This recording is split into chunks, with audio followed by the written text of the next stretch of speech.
السلام عليكم ورحمة الله. ازيكم يا اخواتي وحبايبي؟ يا رب تكونوا بخير وصحة وسلامة. النهاردة بإذن الله هنعمل أكلة بالبطاطس تنفع فطار أو عشاء، حاجة سهلة جدا وطريقة مختلفة عن اللي احنا عملناه قبل كده.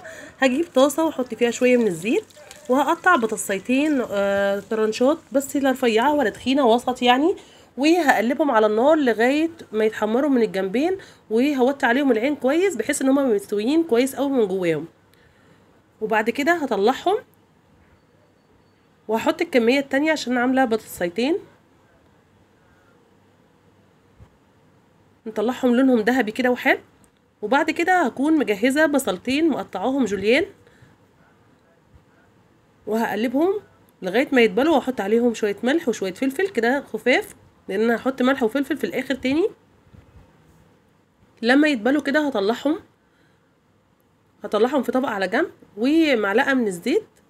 هحط بقى ايه الطبقات بتاعتي اللي انا هرصصها. هحط البطاطس وارتبهم كويس جنب بعض، وبعد كده هنزل البصل اللي انا دبلته واوزعه كده.